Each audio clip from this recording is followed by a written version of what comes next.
brother called Nasiruddin, that why are you absconding in Malaysia?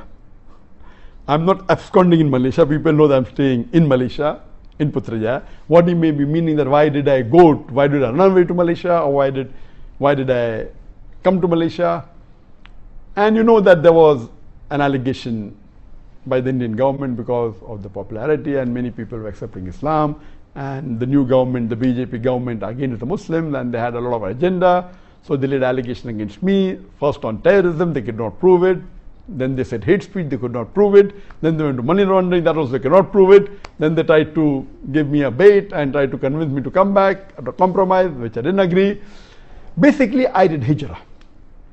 And hijrah for the sake of Allah subhanahu wa ta'ala. I, being a da'i, when I felt that my life was in danger, I did hijrah. And this is the sunnah of the prophets and the sunnah of Muhammad sallallahu alaihi wasallam.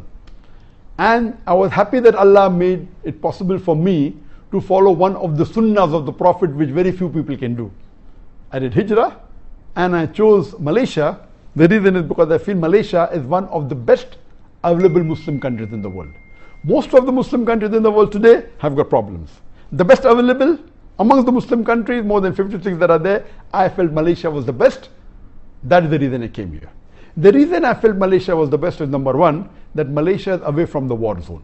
You know, many Muslim countries are in the war zone, especially in the Gulf region. You have war in Yemen, you have war in Syria. So this Malaysia is away from the war zone, number one.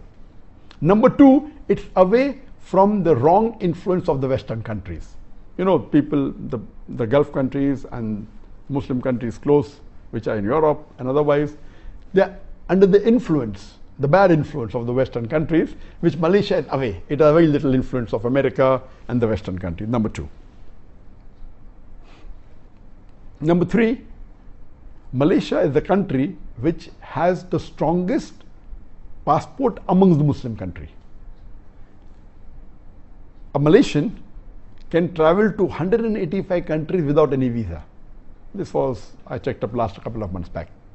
USA may be additional 2 countries. The highest is Japan, 190 countries. Then is Singapore, 189 countries. Then maybe UK, USA, 187, 186. Malaysia is 185 countries. The strongest passport amongst all the Muslim countries. That is point number 3.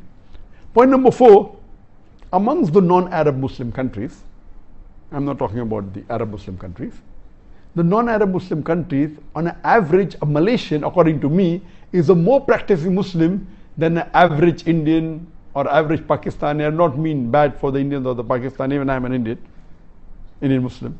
An average Indian Muslim or average Pakistani Muslim or a Bangladeshi Muslim, any non-Arab Muslim, Malaysia is, on average, a Malaysian Muslim is more practicing. You have the percentage wise, if you see a survey that says that in India the Muslim coming to the 5 times compulsory Sun mosque is just a minute percentage. In Malaysia, it's a high percentage. The people fasting is a high percentage.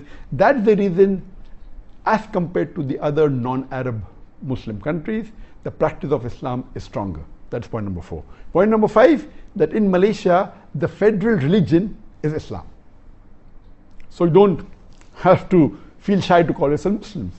There are many Muslim countries where you feel shy to call yourself a Muslim. The majority are Muslims, more than 90% are Muslim, but because of the atmosphere, because of the so-called secular government calling themselves Muslims.